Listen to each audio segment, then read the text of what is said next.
take one hit. Don't you want to be cool? Gather round everyone. The show's about to begin. Turn on, tune in, drop out, this show's amazing. It's Super Lemon Haze, you know them boys always blazing. Put one in the air, fill your glass and get to raising. Kirkman praising, school flag waving. Chopping up the topics is the choking on some chronic. Scott and Eric breaking it down like 21st century prophets. Eyes glazed and minds dazed, it's knowledge they convey. Roll up and consume the Super Lemon Haze.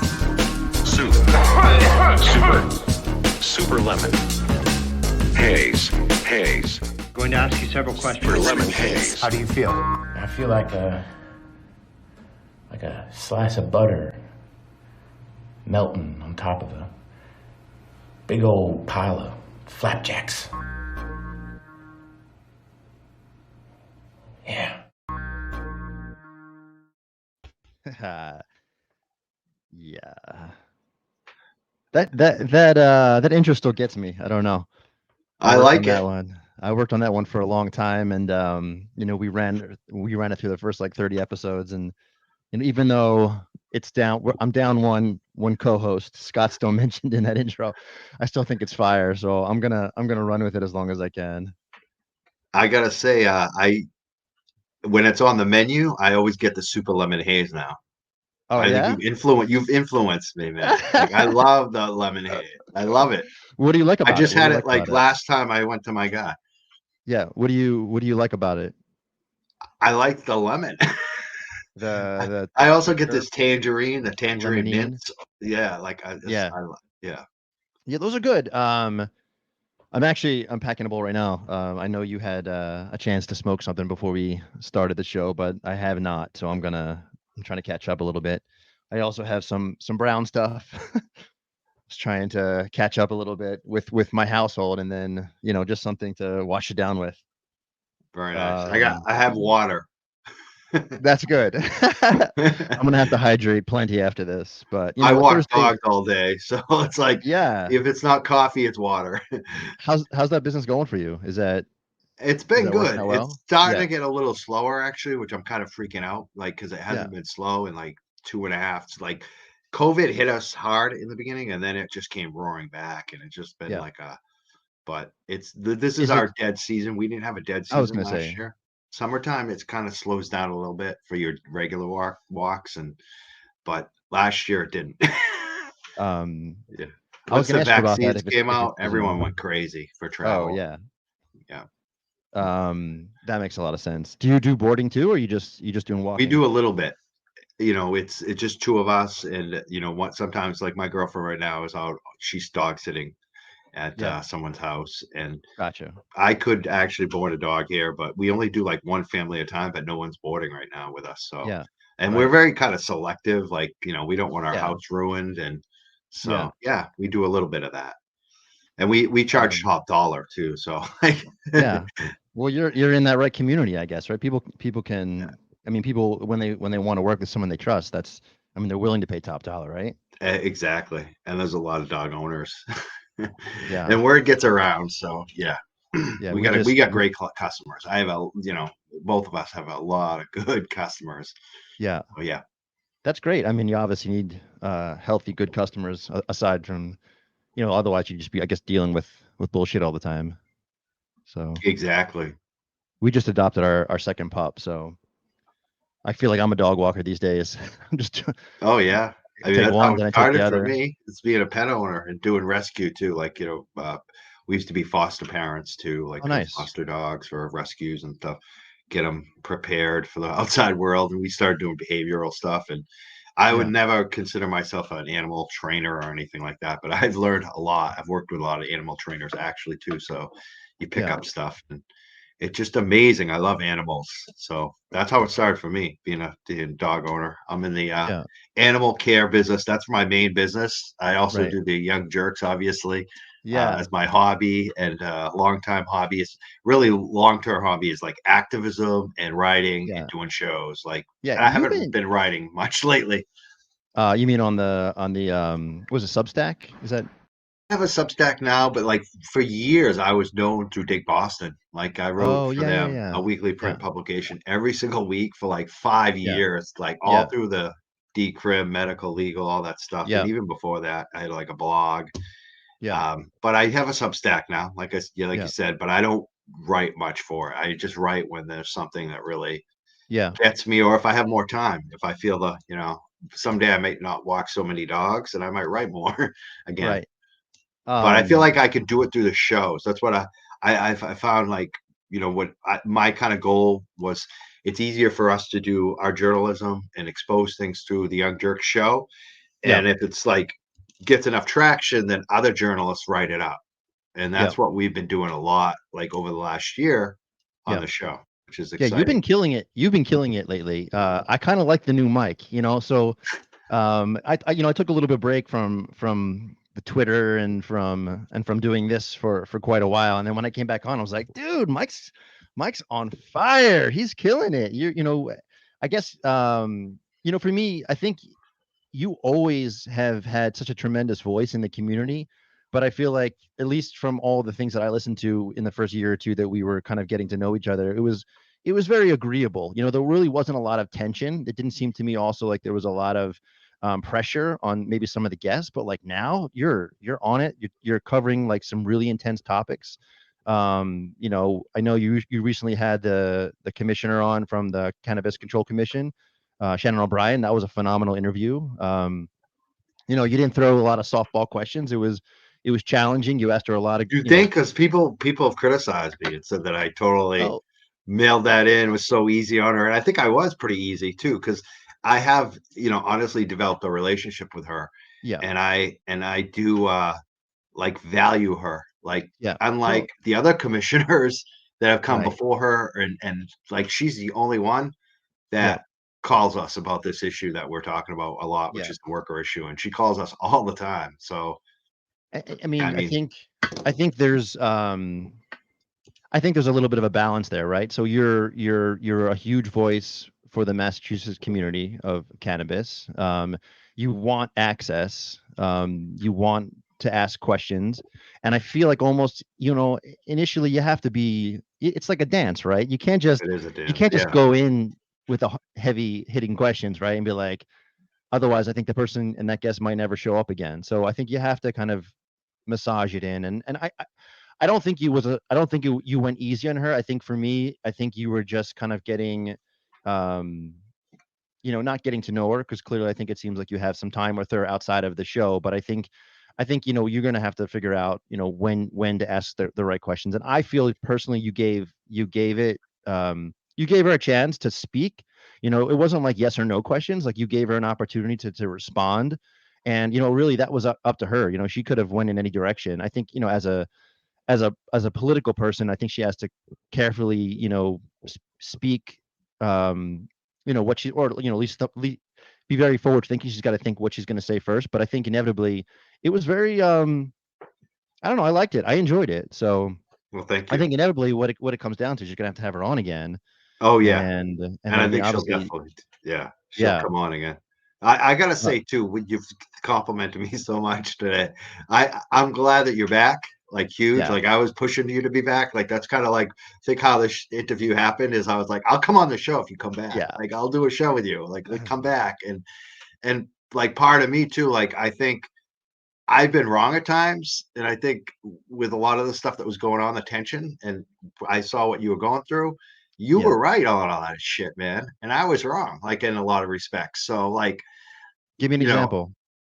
I don't even want to get into it because I don't want to You say know? their names. You know what I mean? Like, but I Yeah, remember yeah, you yeah, like yeah, bringing up that dude's name and just being like, yeah, and just kind of the direction things were going too. Like you were yeah, right in a lot of respects. Like, yeah, not that I don't want to dwell on it or but yeah. I just want to say, like, I I'm mean, glad you're back and thanks. keep your head like you call shit kind of right in the beginning. Like, I don't agree with everything that you post and say, Yeah, but maybe I'm wrong again. Like, so, like, like right. I have respect for like what you were doing too, and like even how you continued with your show.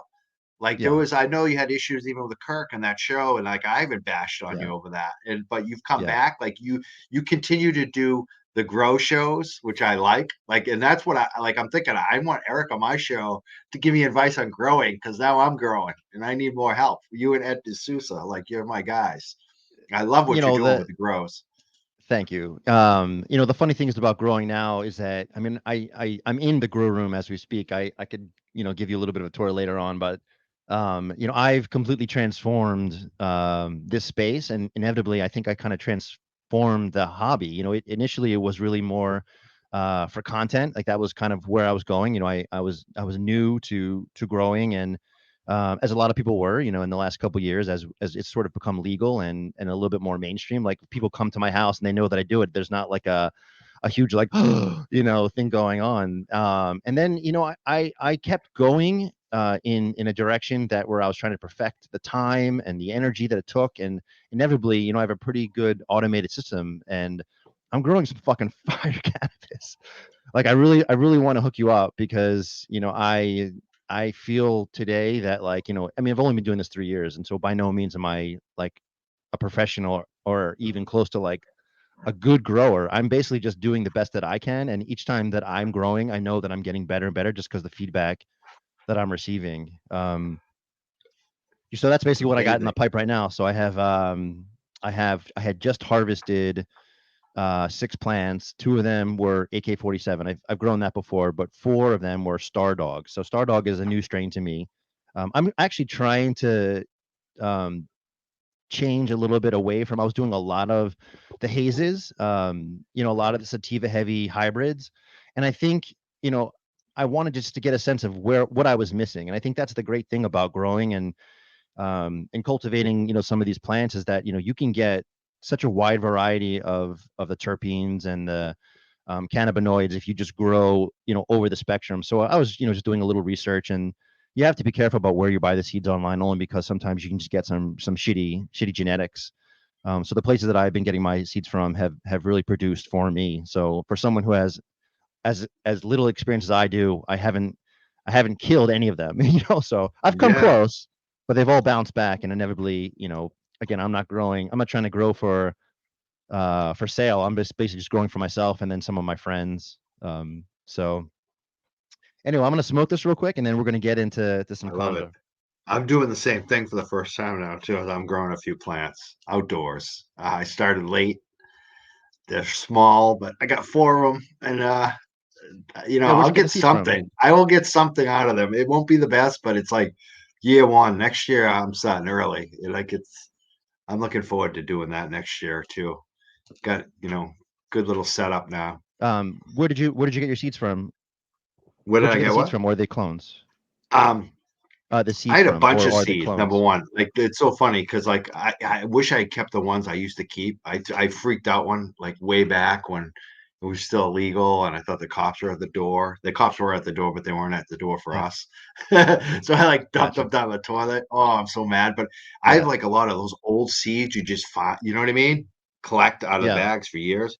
So I have some of those. But I also have like a bunch of actually a Star Dog cross from a while back. This guy gave me a shitload of them, but I've had trouble popping them. Like, I've heard that feedback on them too. So I thought I got one, but it doesn't seem like it's coming out. But I got this other Elmo lobster that was a free giveaway from for an activist, Kyle Correo, who passed away. He was a military guy, great activist. And his friends made this free strain. They passed out. I'm growing that. That one is like kicking butt. He's a friend of mine. So that's kind of exciting.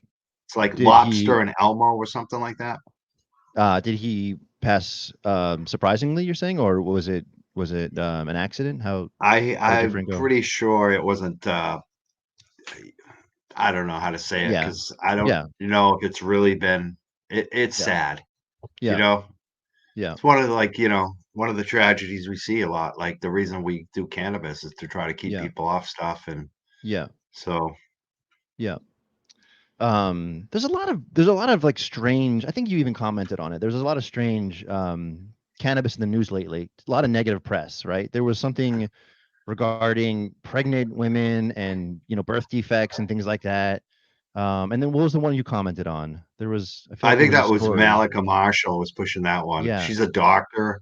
She's like a Yeah. big TV doctor in Boston. She's like on one of these Okay. Boston, I don't know, Channel 4, I think, or maybe I don't know, Channel 5. I don't know which one. She's one of the TV doctors on the local Yeah. news. And for years she's been anti-cannabis. She was so Yeah. anti-cannabis that she campaigned against every one of our initiatives. Oh my So God. that's the impartial person they have pushing propaganda on local news still. Yeah. It's Yeah. kind of, What's, I just laugh. I'm like, Malika Marshall, you still have the yeah. anti-cannabis script. I'm gonna, Unbelievable.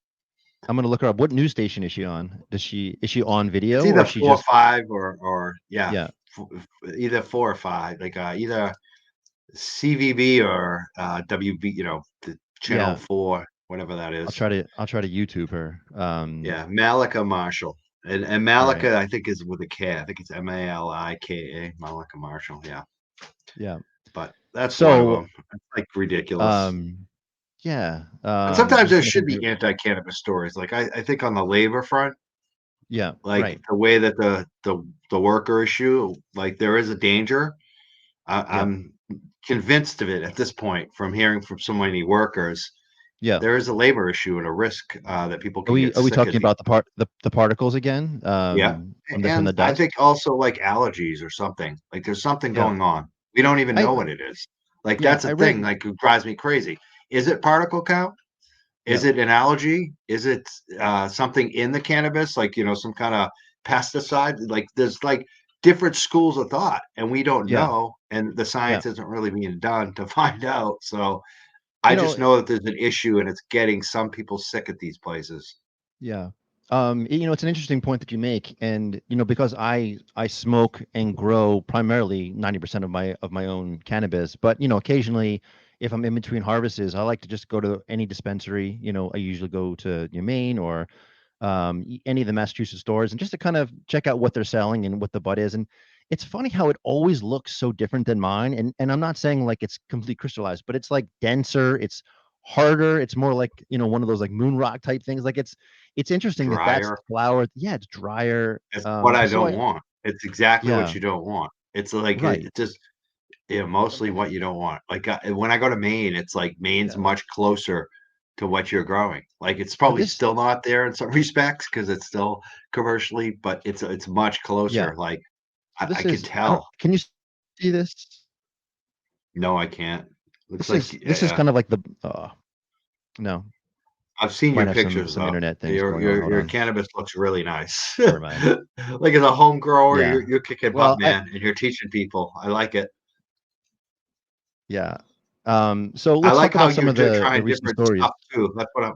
Yeah, What, you mean the strains? yeah, yeah. Yeah. Well, it's just We like need if you more. were a wine connoisseur, you would go and try different bottles of wine, right? Even if you're into just reds, there's 100,000, different varieties of reds out there. So for me, I'm at least what I'm trying to do at least is just try to stick to this one online vendor that I'm using to buy the seeds because if anything, I only have maybe 2 harvests per year. It takes me about 6 months to grow 6 to 8 plants and then harvest them and then cure them and then smoke them. So with that being said, I don't have a lot of time to fuck around if seeds are bad seeds or if they don't pop or if the yields are so low or if the plants are so weak that it just they ended up just suffering. Like I guess for me, genetics doesn't matter for a grower who only has so much space. I mean, I don't have a large canopy here and I can only grow 6 to 8 plants. There's nothing more Right. than I can grow, which is why I do love the benefit of the outdoor in the summertime because even though I was just harvesting 6, I still have 4 Outdoor. outdoors. So that'll sort of carry me over. But you've had a couple interesting stories recently, and you mentioned a little bit, or you touched on it with the health issues for the workers. So tell me about at least the Lauren story that's been in the news as of the last few months. Which story? The worker who died. Oh yeah, Lorna McMurray. Yeah, Yeah, basically she was 27 years old. Worked at True Leaf in Holyoke.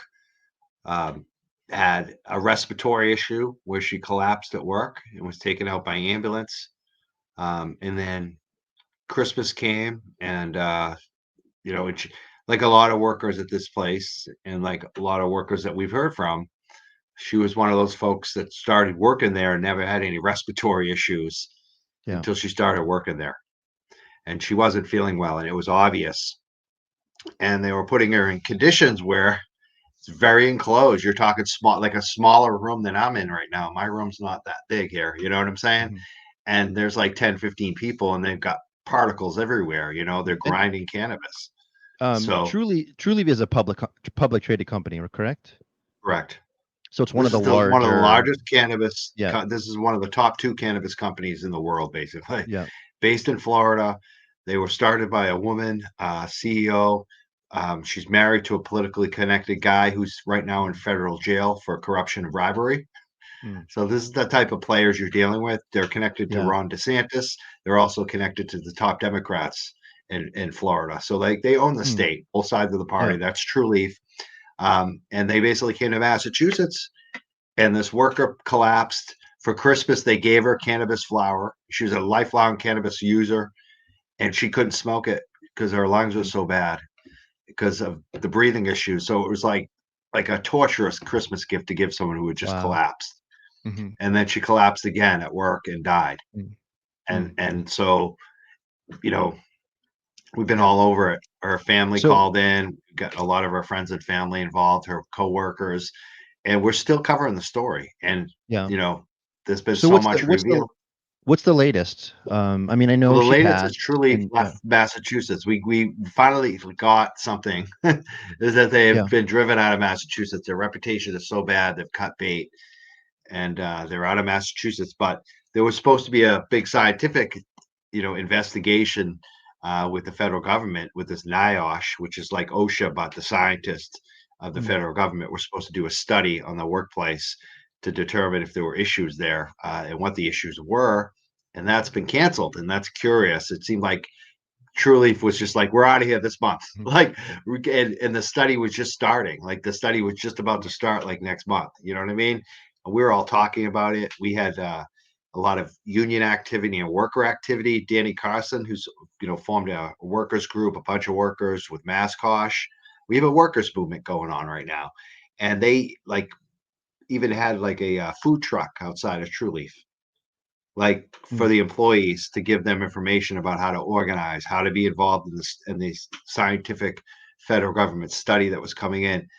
And all of a sudden they just shut it down. So that's kind of the story on that. But at the same time, you know, we had so much stories and press that were out there, from the Boston Globe to High Times to Leafly.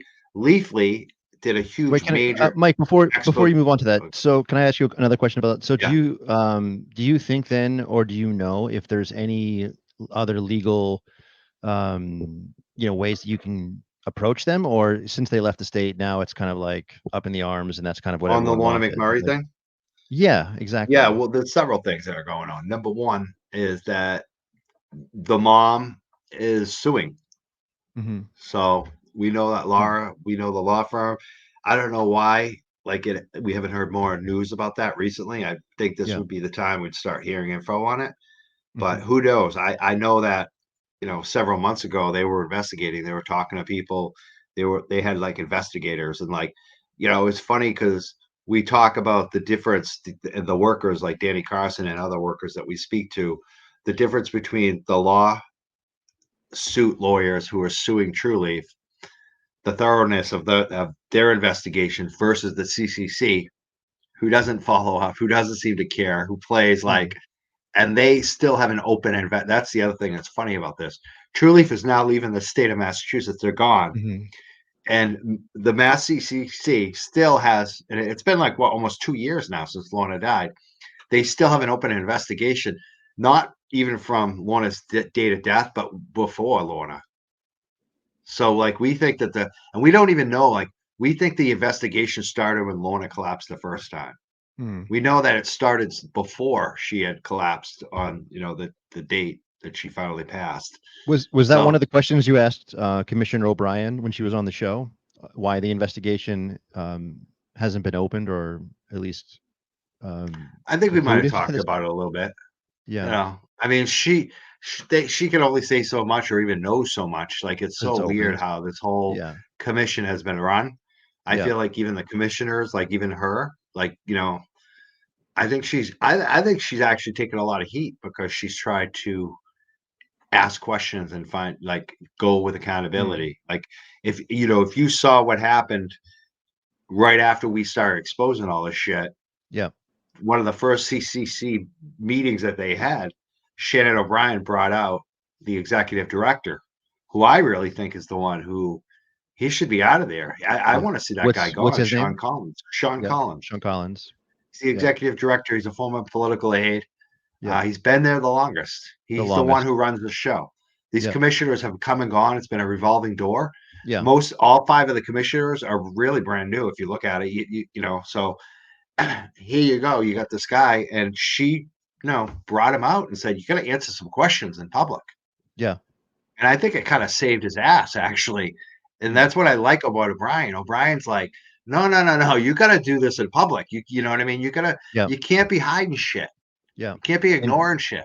Like that's the way I feel. Like O'Brien, she's run the U.S., the Massachusetts State Treasury. Yeah. You know what I mean? She was a state senator, state rep. She's been doing this shit for years. She's not afraid to talk to people, to address concerns, to get shit done, to make sure things are done right. Like, especially if you look into her history too, like Massachusetts, the state lottery was always kind of a hackorama. And she didn't have those kind of scandals that the other guys had, that they all got kicked out, basically, if you look back. So who brought Commissioner O'Brien in? How did she become the commissioner of the cannabis control? This is interesting, and this is where like even I was kind of laughing at it, but like it was a female treasurer. So like you have a female treasurer putting another female treasurer in there. That's who it was. It was by statute that seat was the treasurer decided. Gotcha. Deborah Goldberg. Okay. And are they close, Deborah? And I'm guessing they must be. I'm sure they are. I mean, the first 2 probably, I guess, Massachusetts treasurers, right? I mean, I got to think they are close. Yeah. So truly, and she took a lot of heat. O'Brien took heat for that, and I even gave her heat for that in the beginning. Like, but I'm not going to grill her over that. And some people probably would have liked me to, but she already took all the heat for that. Like, she was on WCVB answering those questions. I feel like so. For me, I'm not going after her for that, especially, and I think she makes a good point. Like when I have brought that up to her, in private or heard from her on it. And she's basically like, of course, like a treasurer, knows that someone who can do that job is probably qualified for this other job. I trust them. So sometimes the bias might be good. I don't know. You know what I mean? It's like, you need to get that. No, I think it's a listener calling out my show or something. I don't know. It's like he thinks he's like I'm live on mine. I don't know. Oh no! Do we want to bring somebody in? No. I can post a link. No. It's a guy who calls in my show every time I'm live. So I think. I gotcha. And so there's some other fraud cases that you've been putting on your show as well, and one of them was about the testing. You mind sharing some of that information? Oh yeah. I mean, this testing issue has been another issue of just on so many levels, it's screwed up.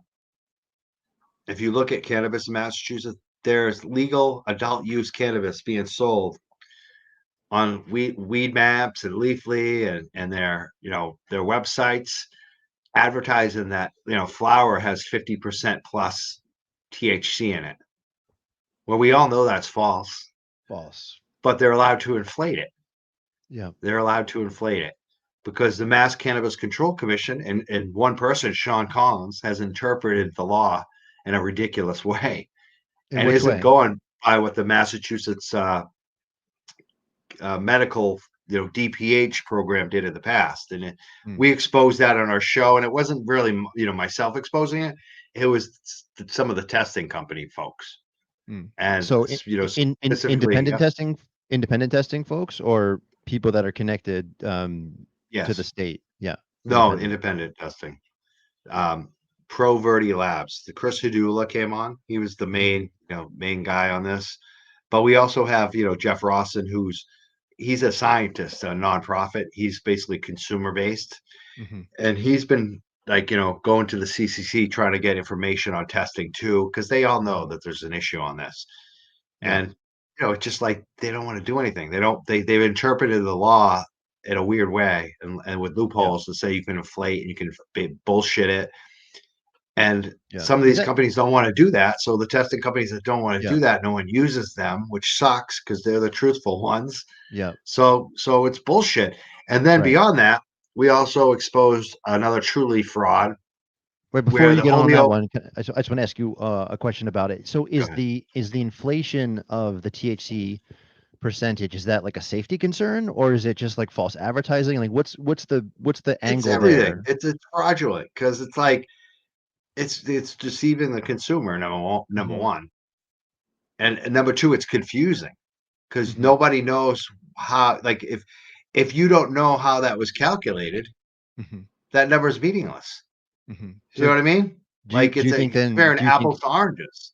Right. So do you think consumers go to a dispensary and look for, or at least a part of the decision is THC percentage because they're thinking a greater high, which is stupid anyway. I mean, right. This is ridiculous anyways. Yeah. It should be more about the flavor, the terpenes, the freshness, all that. Who grew it? Whether it was the top or bottom. I mean, that's the stuff I care about. But for some reason, THC percentage sells, and people are using it that way, and especially when it's 50%, and they're using it to the dumb people who are like, whatever. But still, it does. There are a lot of dumb people, I guess, out there. But again, it's fraudulent though. Uneducated. And I think it hurts. Yeah, it's uneducated. But it also hurts business. Like I hear from a lot of the smaller businesses, whether they're growers, they're like, it's incentivizing me to go to shady testing companies. I don't want to go to them. I want to use this guy who I know is legit. I want to put out the real number, but my shit only says 20%. Yeah. Where these other guys have 50%. And my shit's like a micro grow. That's Ed D'Souza. This is the River Run Gardens. That's what I'm smoking. The only adult use I smoke in Mass. Yeah, because I trust those guys. Where's River Run? I've heard of that before. Newburyport. Okay, maybe I'll drive up there. So like those guys only test like 20% because they're going legit labs. Like it's not fair. And so some of the even retailers or stores will say, "Well, we can't give you your due value on that because it's only testing 20%." That's what they're up against. Yeah. So in the labs, it's like Proverti has to either cheat like everyone else and bullshit and inflate, or they're not going to get the business from the dispensaries. Right. And then it gets even worse than that. Like no one's evaluate this dispensaries for fraud. Go ahead. So aside from the dispensaries, who evaluates the quality of the labs? So is that part of the CCC, or is there a government agency that, I mean, because that can't just be an independent person, right? Does the government regulate that? Well, see, I think there are accreditations and things at certain levels. I don't even get into all that on the show. Yeah. I'm not sure about that, so I don't want to speak on it. But there is somebody at the CCC, the Cannabis Control Commission, who is in charge of the testing program. And that person used to work for a testing company. Who's that person? Oh shit, I forgot his name. But I can tell you where he used to work. He used to work at a company called Steep Hill. Okay. And we said his name on the show too. He used to work at Steep Hill. You could look up his name, but he used to work at Steep Hill, and he used to test product for True Leaf. And True Leaf used to test product at a couple of companies like MCR Labs and some other companies, but they didn't like the test, so they all of a sudden switched over to these two other companies. One was Steep Hill Labs, and the other was this other company. I forget the name of them too, but it's all over the video if you watch the video. Yeah, it's something analytics. That company, the person that was testing the product was married to the head cultivator at True Leaf. You're kidding. So the law says that if you work at a cannabis dispensary and you're licensed, you have the badge, even if you're just a $15 an hour grower, you can't be a family member of someone that works at a test company, which I think is crazy. I mean, that's how can you? Yeah, that's the law. Right. They went well beyond it. They didn't just break the law. They did fraud. That's fraud. Yeah. You can't have the husband and wife testing each other's product at two different companies. Yeah. So the gentleman that you were mentioning, the person that works for the CCC, is he the one that's supposed to be basically looking at that information and just making sure that doesn't happen? Yeah. I'm pretty sure. Doesn't seem like he's doing a great job. If they're I married. guess so. I mean, You it's know not what? like I second put up that cousins. show. I shared it with, everybody. I haven't heard from anybody at the CCC on it. Nobody. One person. I'm not going to say who, but you can probably guess. But what was the feedback from Commissioner O'Brien? I told everyone to listen to it. That's pretty much what I heard. Yeah. Yeah. I mean, So the testing piece then is again, it's just going to be brushed under the rug, and we're just going to keep moving on. Well, I think that they're starting to look at it. I mean, they've already had a subcommittee going on it. Yeah. But it just like, I don't know, man. Like everything takes so long, and when they do something, it's the wrong thing. Almost every friggin' time. Yeah. It's like they're worried about the wrong things all the time. Do you watch any of the CCC broadcasts anymore? I feel like there may have been a meeting today. I think that may have been on the agenda. Yeah, today, yesterday. Yeah. Yeah. Do you watch any of I that didn't stuff even live watch anymore? Yeah. I do sometimes, but like it's just It's dry. Sometimes I just can't. But sometimes I'll watch it a day later. I'll see if there's something on it I need to see. But unless they're really talking about the issues I care about, like Yeah. So number one, I know there's stuff going on. There's going to be social consumption going on right now, which is good. Social consumption, and they're going to be looking at the testing. They're looking at equity thing. I think was on there. Yeah, equity, which I think there's an issue, and they're also looking at like shelving. The slotting fees, the shelving fees that they're doing. Dispensaries are doing now. Hmm. And equity is just a joke. Yeah, I was going to say let's talk about that real quick. I mean, that was the majority of the interviews or people that I spoke with. Yeah, I mean, I think it's that was joke. actually you reaching out. Yeah. What do you think is a joke about it? That doesn't go far enough. That's simple things that we could be doing. How far does it? How far does it? It's all about capitalism. Capitalism. Like we're going to enrich 10 or 15 people of the right skin color and call that a win. Like that's what's going on here. Like folks that probably already have, like they're probably on second base. Let's put it that way, maybe third base. You know what I mean? Like economically, I'm talking economics. I'm not talking about what they've been through because of this. Because I have sympathy for people, and I think we just could do so much more with it. Like even the way it's set up in terms of like social impact, it's like. I don't know. I'm not buying it. Like social impact. How about like social impacts? Like let's start looking at some social impacts. Like we don't give out free cannabis to people who are poor. Like none of these corporations are encouraged. They're not allowed. It's not in the plans. There's nothing in the plans to give free medicine to patients. There's nothing there. Like what about that? What about no taxation for people who have been arrested for cannabis? You want to help the most people. Like, let's do real social equity that helps like hundreds of thousands of people instead of like 20 people. Mike, can you hear me real quick? Yeah, I can hear you. Mike, can you hear me? I'm sorry, there was a freeze. I can hear you. What wasn't there a recent about veterans? It was about maybe they no longer have to pay for their annual membership fee. What was that? But again, what is that? $150? Yeah. Like, but it helps. It makes it easier for them. It should be. That makes it easier, right? That's access. Yeah. But then the cost of cannabis. I mean, it would be nice if they didn't have to pay taxes or something like that, right? Was that? I would love that. Brought up? Like, that's what I'm talking about. Like, right now we have adult use. There's another bill too that I want to talk about. There's a few bills, but the adult use bill, like right now, like I have a medical card, right? But I'm limited on where I can purchase. I can go to Maine. I can get the best cannabis in the world up there, but I have to drive it back, and that's illegal. I'll probably just do it anyways, but gas and time. Or I can go to a medical cannabis shop in Massachusetts and get ripped off pretty much shitty crap and only so many big company options. Yep. Not as many as the adult use. Adult use has so many more options now in terms of who's growing and companies. But if I go in there, I have to pay a tax, even with my card. Yeah. So there's going to be a new bill right now that gets rid of taxation on adult use shops if someone has a card. And I think that's a huge improvement. That's what we huge. need right now. Yeah. Or if they're not going to go for that, like I want tax-free cannabis for anyone who's ever been arrested for cannabis, for anyone who served the country as a veteran. Like, it should be like we should be doing that kind of social equity. Yeah. I mean, yeah, of course. For the consumer side, I think that makes total sense. Obviously, we're talking about a very small percentage of the population that's not going to really make a dent into their profits. So it doesn't. Right.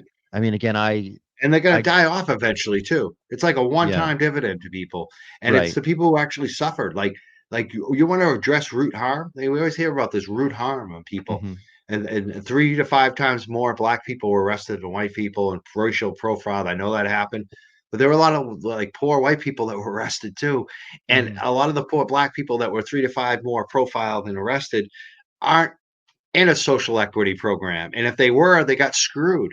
They couldn't get through. They're still waiting. They've spent 5 years. They're suing people to try to open, and they're not open. Like, or their partners stole the business. Like, so much bad stuff has happened to people. Yeah, and they talk about expungement, right? Expungement, like expungement solves it.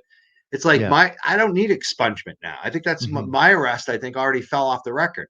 When I got arrested way back in the day, it cost me a career. That was like, the next job I was going to get was like $300,000. And I went to unemployable over one cannabis, over 1 gram of weed. Like, how much, like I probably lost $1 million.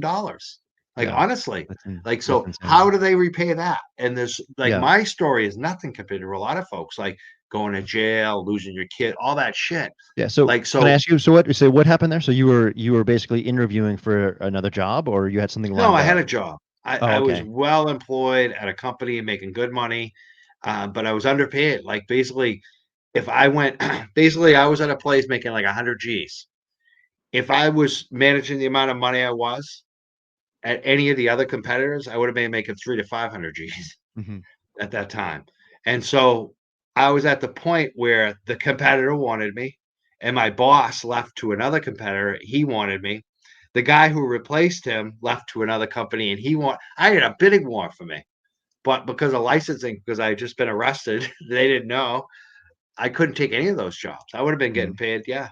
So, that's the, way of the world sometimes. But so, people trying to get into the cannabis space, in terms of equity. So, I mean, I think recently they were trying to also alter some of the what is the HCAs? Is that what it's called? HRA? What's the term for the host community host agreements? Yes, host community agreement, HCAs. Where those necessarily don't. Those HCAs can also limit the participation. Correct. And they're trying. I mean, do they also don't have to abide by some of the same rules that the state has voted on? Is that also correct? On the HCAs? Yeah, like in terms of like, priority periods, or like they don't, like local towns don't have to necessarily abide by some of those. I could be completely wrong, but I thought that was part of the case, where they're maybe right now trying to change some of those situations where HCAs I think they're trying to incentivize them, because the city or town doesn't have to do anything that the state wants, basically. Do you know what I mean? So like the state, just because they've given you preferential treatment in the licensing, the big part of getting through is getting the city or town to agree to it. That includes a host community agreement, and that's like the biggest hurdle. So, I'd love to just see them get rid of those community agreements. I'd love to see them look at the state of Maine, the medical program up there, and say, how did they do this? How did they get 3,000 small businesses to open before the big cannabis opened and screwed everything up? Because in Massachusetts, to me, it's all screwed up with big cannabis. We don't have the 3,000 local caregivers. We need 3,000 guys like you, Eric, that can turn around and sell their product to patients or the dispensaries themselves, and get it tested and get it, you know what I mean? Like, you should have like almost no, like the way that Maine does it, you can get licensed in 30 days to 6 months at the max. Massachusetts, 5 to 6 years. Yeah. And you have to pay for the rent the whole time. Yeah, I was gonna say the difference in All money. the So bills you have to pay for that 5 to 6 years. It's just like you have to be yeah, very, very rich, even if you're right. small time. And So so Maine, it's in not Maine, like that. do you also have to like procure a retail space while you're applying for the license then, or do you can just Depends what have kind of license. If you're right? just a small grower, you may not even have to get licensed. And when you get to a certain level, you can work your way up. Yeah, You can start as a small grower in your house, get to a certain level, you get another license. You go to another level, then you get a retail. Then yeah, you might get, you know what I mean? Like you might get a manufacturer, like you add them on. And it's yeah, much simpler. And there's still a town approval and stuff and things sometimes, depending on, but it's much easier. They should yeah. look at Maine. Is there any chance that they could reverse the damage that they've done in the last several I don't years? think, I think they have to admit there's an issue. Yeah, Who in power in Massachusetts admitted that there's an issue? yeah. The only one so far I've seen is like Senator Michael Moore. Mhm. Even O'Brien, to a degree, I think it's kind of, What does Michael Moore said? O'Brien wants to fix it. O'Brien's Yeah, positive. I like O'Brien. I don't doubt her will. That's why I'm like, and her knack for getting things done, but I think it's like a formidable thing to try to overcome. This commission is really screwed up. But yeah, there's a state rep or state senator, Michael Moore, who has a bill. There's a few bills, another bill. He wants to yeah. do oversight of the Cannabis Control Commission, set up like an Oh, auditor, and hmm, basically like those guys, those scientists that want the information on the testing for the metric program, they could easily get it through them instead mhm. of getting, oh, we don't know how to do it, we don't want to do it, we're not going to do it from the CCC in silence. Basically, the Is that CCC is set is up like a little fiefdom. Everyone has their little gang within the CCC, and they all fight yeah, each other. Like they yeah, have mediation against each other, and mm, that's why nothing gets done. And that's yeah. like it's all ego trips. It's like Lord of the Flies over there. So I mean, how do And Sean you O'Brien is at the top. right? Sean, whatever his name is. Yeah, sorry. Is there term limits for his position, or No, he's he's there? the No. executive director unless they fire him. What the commissioners have to fire him, or this, I or guess someone so. above? I don't know Yeah, if he can be fired by them. I don't know how that even works. yeah. That's so interesting. Yeah. But, Do you, I would not be surprised if he does leave. Like, I think he's probably been a state employee for a while now because I know he's a state aide. mhm, So who knows? He's probably just like counting the days, like, when's that full pension vesting of the right? state that I can get the hell out of here and go work, in some bank or something. No, he'll probably just end up being the next like Shailene Title, right? He'll just connect to another Oh, corporation or I don't or think so. I don't company, think he and wants to be a Shalit title. no. No. Don't What you what do think you, he wants something more than that? possibly. You're right. Yeah. Shalene basically Um, turned down everything, I think. I mean, I know people don't like her. I know you probably don't like her. You've gone up against her. And I'm not saying you're wrong because, hey, man, you were right about other shit. Maybe you're right about this. But I think Shalene's like a true believer in what she does, and you know? what is she doing? What is she Social believing in? equity. Social equity.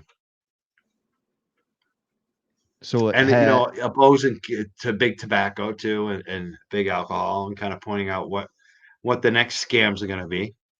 what makes you what makes you so sure that that's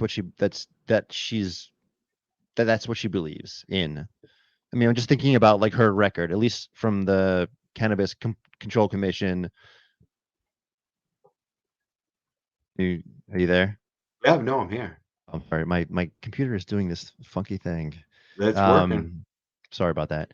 Um, shit, lost my train of thought. No, you were Oh, asking like what makes me yeah, think from her, yeah. I'm track just record. exactly. I would say like, just from knowing her back when we were fighting for legalization before it was on the ballot, there was a secret battle. Every time we did an initiative, right? There would be this group from out of state who would come in. We knew who they were, and they would start calling us locals because they had money and they were going to put something on the ballot and they wanted our support, right? Wait, who's this group? It was called the Massachusetts, no, not the Massachusetts, the Marijuana Policy Project. Rob Campia, who was funded by the MPP, was funded by a progressive insurance guy, and Sometimes George Soros actually, but Soros mostly didn't do it as much, towards the one that we got to legal anyways. But it's this guy, Rob Campia from MPP. He used to be with Normal. He started out with Normal. He got in a beef with them and he stole their mailing list. And that's how he started. He started calling their big donors and got like big donors, bigger than Normal. And he started hanging out with like Bill Maher and the Hugh Hefner. And Rob Campia ended up going down in a sex scandal. He's now affiliated with this other guy, a politician, and I think they're backed by Big Tobacco, really. And I think that Rob Campia thought when he made it, the legalization initiatives that he passed in all these states, when he made them a certain way, that the money would go to his organization, the MPP, so that these, companies, when they got licensed, they would fund him. Is it? Can I just stop you for a second? Yeah. Isn't that essentially what a lot of these people who have some political background working for these nonprofits are doing? I mean, well, that's why I think they kind of replaced them. It's funny because I think the scheme was for Rob Campia and MPP, who were kind of sleazy. They were kind of just sleazy. They did fundraisers at Playboy Mansion. You know what I mean? It's kind of like, and Rob had sex scandals. And Rob went down on the sex scandals and they got really gross. Like some of the stuff you read about, like the stuff he did to like his people that worked at the organization. It's just like, so Rob is out. And I think that, the social equity kind of replaced that and took over. And, but when we were trying to get the initiative on, Rob Campia didn't want homegrown. No homegrown. You and I would not be growing plants right now if Rob Campia got his way. We found out, some of us, and we started, like we did. Same thing on the medical. The same thing happened with the medical. It was actually a different group because Rob had got kicked out at that point, but it was his people. It's weird. They took over after Rob got kicked out, and then Rob took over again when he came back from the scandal. So it happened twice, and we basically, Shalene backed us. Shalene and the other guy, Chris Crane, they were some of the people who said, you know what? You're screwed. If you don't do the home grow, we're walking with, Bill Downing and Mike Crawford, all the activist patients. And so we're not going to take this. And so they did the 6 to 12 plants and they didn't want to do that. So that's why I kind of have initial trust on her. Yeah. So can I ask you, so who's Chris Crane? You mentioned Chris Crane. He's the guy who used to be with Students for Sensible Drug Policy way back. And he became, what do you call it? Forefront advisors, who were basically the consultants to a lot of these dispensaries when they were trying to open. And a lot of them, didn't pay. So they would offer them equity in their companies. And eventually they took over a big one and then they sold it off. And Chris Crane, I believe, is pretty much out of the game now, but probably made a lot of money. But you're saying he and Shailene Title initially were doing work that you appreciated. They were trying to provide some structure to this, to cannabis use and cannabis growing. Well, no, I think originally when I knew them, they were activists. Like even before we did, any of these initiatives, they were around. Like Shalene started out, she was booking law enforcement against prohibition, who were some of the earliest supporters of cops that came out and said, I busted people my whole life for 25 years as a state trooper in New Jersey, this guy, Jack Cole. And I'm totally decided, and I was undercover, and I realized I liked the people I was busting more than I liked the freaking cops that, so he's like, the law is wrong, so like he came out, totally wants to legalize drugs. Shalene used to book Jack Cole all across the country because he's very popular. When you got a state trooper saying, I want to legalize weed and all drugs, he was very powerful. I mean, and Jack Cole and the lot, they were real cops. Like, they're not hippies. You know what I mean? Like, so she booked them. And that's how I knew Shalene way back. And Chris Crane was Students for Sensible Drug Policy. They were like a force. They were like they pretty much kicked off and they were like one of the largest student groups. We had a student group at Suffolk University. I used to do MassCan. So we were working with a lot of these student groups locally, and he was the national organizer with them and like the president or whatever. And he smoked weed. Like, so when we would have parties, he would back then it was a much smaller scene. It wasn't dispensary people. There was no weed for sale. Yeah. You know what I mean? So like High Times would come into town And, we'd have our freedom rally and there'd be certain activists there and he would always be there. And I remember Chris Crane, how I remember him, like the first moment I'm like, oh, that's Chris Crane. Like, I like this dude. Is he taught us like from all the normal, he used to go to the normal parties, they do normal things at DC, like the conventions. He's like, you got to put the plastic thing on the smoke detectors because we're like the Ritz-Carlton. And we got like 100 people in the room smoking weed, blazing up like a fucking pile of weed on the table with like, Nice. all the high times people, normal Oh, people. yeah. He's like, he's showing us Open a how to like, briefcase. he's showing us how to put the plastic bags over the smoke Oh. detectors so they don't go off. And So he knows how to party, Chris Crane. Yeah. So that's how I remembered him. But yeah, I mean, obviously, eventually he got into Forefront, and that's a different ballgame. You know what I mean? Yeah. Like that's when he stopped being an activist, in my opinion. Yeah. And Shalene, I believe, was working for him for a short time as well as that law firm. But Yeah. the thing, people like, I think a lot of people get caught up, and this is where I can't. Like, she worked for that law firm, and she worked for Chris Crane, or whatever at that point. But when she became a commissioner, she wrote down that she gave up everything. That she owned nothing in those. And I believe her. Like, I don't think that she's lying on that. Mm-hmm. Like, to me, that's where it gets, do you know what I mean? It's like, that's where the other side loses me on the criticize of Shalene. It's like, you know what? Like, you got to prove it. If you could prove that she didn't give up ownership of that shit, or she even had ownership, I don't even think she had ownership in any of that stuff, honestly. I just think that she was, especially knowing what I know about the industry at this point, a lot of folks like that level of Shalene, they got used. Let's be honest. You know what I mean? The white guys, the rich white guys still kept the money. Like, let's be honest. Like and to find out how little they actually got. Like, that's what, even when social equity is supposed to work, it's still, when you hear the stories where you hear like how, I'm like, that's all you got? Are you shitting me? Yeah. You mean after a retail space is up and open? You mean? And yeah, but even like the people that like, I'll give you an example, like my friend Kim Napoli, who worked for New England Treatment Access, like folks like that. What happened with her? She was like the best thing ever at that place. I went to war against that place. Like, do you know what I mean? Like, yeah. And how poorly they treated her. You know what I mean? Like and this is a black woman. This is like she's on a Shalene level, and you got her at New England Treatment Access being your friend person. Do you see what I'm saying? Yeah. And she's trying to do good shit. Like, I honestly believe, and I believe that with Shalene too. I think that they have an opinion that they're doing good shit. Like, they're shaking people down to try to get them to do the right thing. Yeah. And I think sometimes they're successful at it. Sometimes they're not. Sometimes they're naive.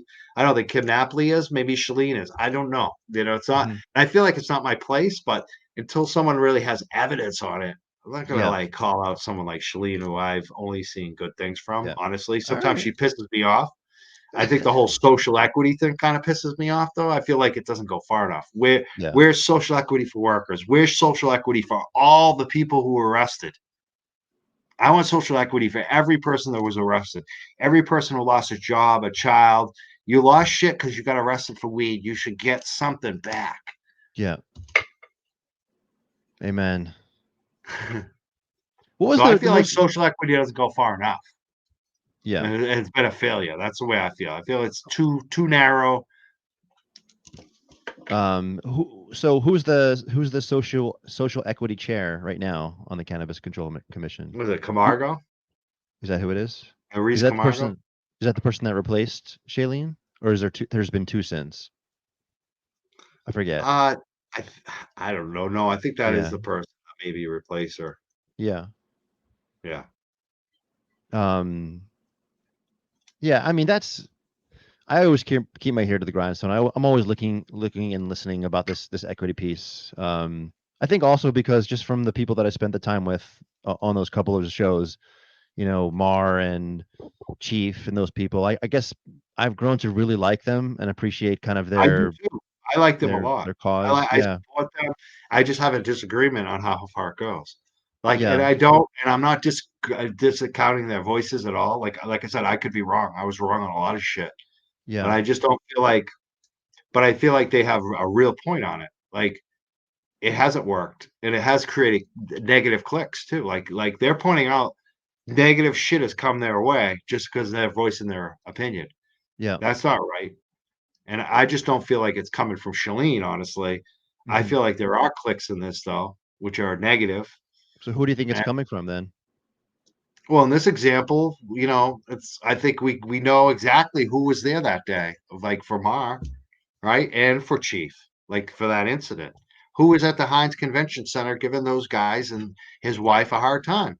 Yeah. It was like three individuals, who were four they individuals, five individuals. What was the gang? What was the program name that they're associated with? Big Hope Project. Yeah, Big Hope Project. So, like, to me, what do you know about those people? What's the mission of the Big Hope Project? Are they another advocacy agency? They want to do social equity. They want to get money from dispensaries. That's their shake. Right. Like they're getting money from dispensaries, and it's like a feel good. The dispensary give them money, and they say, "Oh, we did a good thing." Yeah. Put me in your town. Yeah. And I think that's the kind of issue now. Is we're starting to come down to like, geez, are we going to have social equity gangs fighting from little drops from the dispensary? I mean, that's that's not good. That's not the best way to do things. Yeah. So, Mike, if we were to, put a map out there, how do we get to the next level? I mean, what's smaller is better. Yeah. Touch more people. Yeah. Like that's the thing. I think the medical cannabis program in Maine does so well. They allow 3,000 people to be licensed almost immediately. And they're helping more patients at a cheaper price, better product, better service, better quality, closer to them. This is not what we want, and less traffic. Like, I mean, everything that we want is right there, and more jobs, and better jobs, and people own their jobs, and people could start working and then own a job. You know what I mean? Like you can move up easily because when it's a caregiver service and there's only 5 or 6 employees, and the owner works with you every day, this isn't rocket science. You know what I mean? Like, so we should be doing that on that level with business wise, but Massachusetts, they think it's plutonium that has to be highly regulated. Only rich people, only billionaires know how to provide a safe weed. That's what they act like. It's like, no, they're actually the ones you don't want touching. That's a publicly traded companies. No, you want small organic growers, small farms, like 5 people. Like that's like what you're doing, Eric. If you could expand it a little bigger, you know what I mean? Like just be legal. Imagine if you could have 100 plants and it was like no overhead. What you could do with that? How many people you could help, and everybody was doing it, and you were competing on quality. Like, and again, the taxation too. Like, we got to reduce the tax, but we got to be smart about it too. Like if we could do that medical card thing I said, but I want to expand it even further. No taxation if you've ever been arrested for cannabis.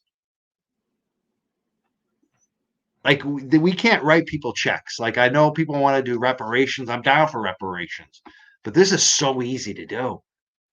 You don't pay it.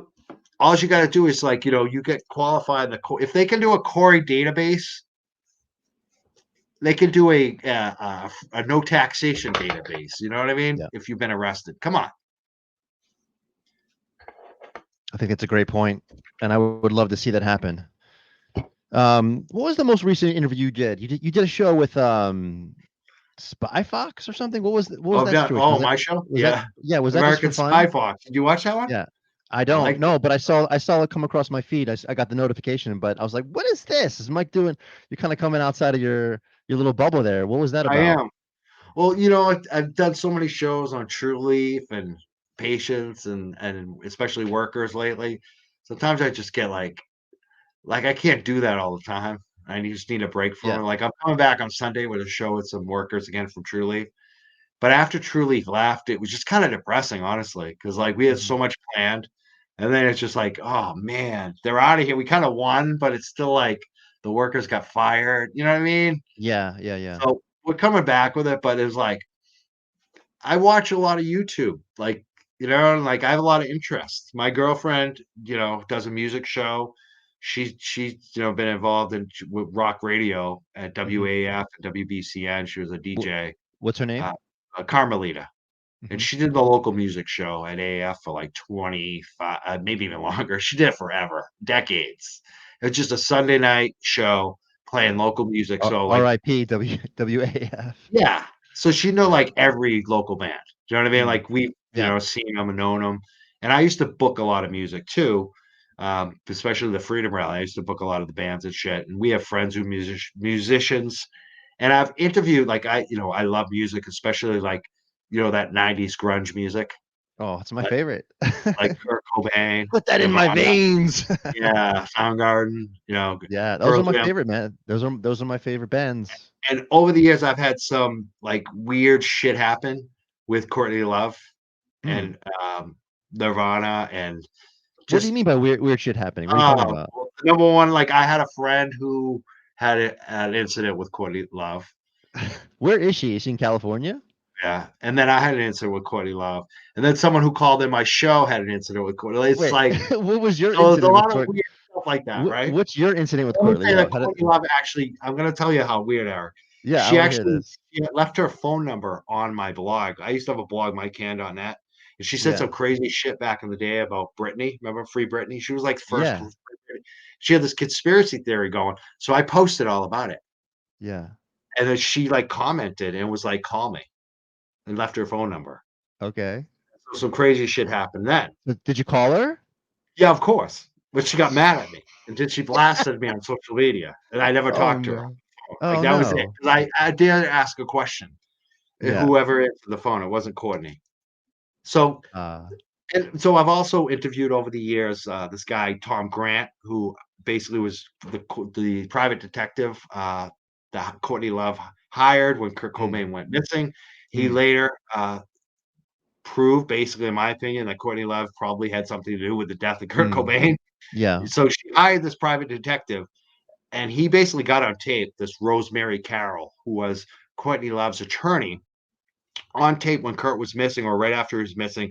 She basically said that Courtney was getting, was getting upset because Kurt was going to divorce her, and that Kurt Cobain was looking for a divorce attorney, and they found this all this shit. It's on record, and so like it seems like Tom Grant pretty much proves it, but it will never get reopened. And this guy, American Spy Fox, has been following up on it, and he's amazing. He's got like 50,000 subscribers on YouTube, and he's like me. Like, you know how I'm on the True Leaf, I just drip and I tell the stories? He does the same thing. And I love it, even if you don't believe in the Kurt Cobain thing, if you like Dave Grohl or you like the Foo Fighters, you like Nirvana, you're gonna learn so much. And like that's what I like about it. Like he tells the stories, and he reads all the books. So I had him on the show the other night, and it was fun. Yeah, I'm gonna watch your show, and then I'll check him subscribe out, to his. American Spy Fox. Yeah, I'm gonna. So he is just is he an investigator or is he? Well, just that's the thing. at- He is awesome too because I've been watching him for so long. Yeah. And he doesn't think he's the biggest thing in the world either. He's like, oh, 50, these people have billions. I'm like, dude, but 50,000 for what you're doing is pretty damn good. And he's just an average guy. Yeah. He's just an average music fan, and he's into it, and he has like sense. Yeah. And like he just interviewed Ian, what the hell's his name? Halperin. He's like the guy who wrote the biggest book about the Kurt Cobain death. Yeah. And it was awesome. Like he's just like, this guy is really, it shows what you can do if you have an interest in something. Yeah, sure. And that's what I'm always about on this shit. Like, I'm like, you know what? This is what I always do. Like when I do a show, like if I'm doing something on patients or workers, it's because I'm interested in it and I have a passion for it. Yeah. And the Kurt Cobain thing's been haunting me forever because I love them. And I feel like he probably didn't commit suicide, man. There's something not right about that whole thing. And this guy's been doing a good job. And he doesn't go for like the cheap conspiracy theory stuff. So what is he suspecting then, that there was a murderer or that he was just influenced to take his own life? Well, you'd have to ask him, but like, I think he has a suspicion, but you can't really prove it 100%. But he can look at, like, he can document that Courtney is a criminal. Yeah. That Courtney is violent, and she's been violent to a lot of people. And it could show kind of like the suspicions. Pattern. And I think the bigger thing is he wants it to be reopened. Like his big thing was that they ruled his death a suicide. If you look at all the facts, it should be inconclusive, if anything. So he's trying to get it to be changed to inconclusive on the suicide. Yeah. But again, a couple of years ago, just recently, actually, like a year or two ago, the Seattle Police Department reopened it again because there's been so much info that's come out, Mm. but then they don't do anything. It's just Yeah. PR that they're just trying to spin it. And Yeah. there's so much info on that case. And someone, called in on the show that night and they were like, what about Chris Cornell? And I was just like, you know what, dude, it's not the same. Like this Yeah. Kurt Cobain, maybe Chris Cornell, I don't know. But if you have a tape from Courtney's lawyer, from the wife's lawyer, Yeah. saying, well, if you have the private detective hired by the wife's lawyer, you know what I mean? Like the person that hired all these people. Yeah. Like there's so much evidence is what I'm saying. Yeah. And Chris Cornell, I mean, like, yeah, I follow some of his. I mean, he's got like one daughter who's in music. So yeah, I do, just because he was probably one of my favorite singers growing up, and that was obviously devastating news. But I don't know. I guess you never know. But his family seems very much missing him all the time. I mean, you can't fake the love that they're showing out there on their socials. So, and I don't think they've gone around beating people up over the years. No. Like there's a woman that came on my show who was a listener to the show. Her daughters played on my show. She's kind of famous. Yeah. And she's a friend of ours. A famous musician, or what are you saying? Yeah, somewhat. Yeah. Famous also for being a friend of Kurt Cobain and Okay. getting assaulted by Courtney Love. Yeah. Because of that. You know what I mean? Yeah. And this is what Courtney did. Anyone that got any kind of shine or jealousy, she would attack and beat up. And there were a lot of instances that people are scared. Like they're scared of Courtney Love. You just go Courtney Love assault and you'll see the string of them. Right. And she's also she's also documented other stuff. Did you know Courtney Love, brags about this, that she sold herself to the Yokozuna, like she went into the white slavery trade. Do you know about that? No. Okay. No. She did it when she was younger. And then she also sold other girls, is what a lot of people speculate. That's another thing that American Spy Fox believes too. Human trafficking, that she that she sends somehow other involved in girls that? over there to the Sultans and the Yakuza. You know what I mean? Yeah. Wow. So I mean, I'm definitely gonna check it out. That sounds, if anything, interesting, but also entertaining. And there was another death. You know about Kristen Paff's death? No. Kristen Paff was the basis of Hole.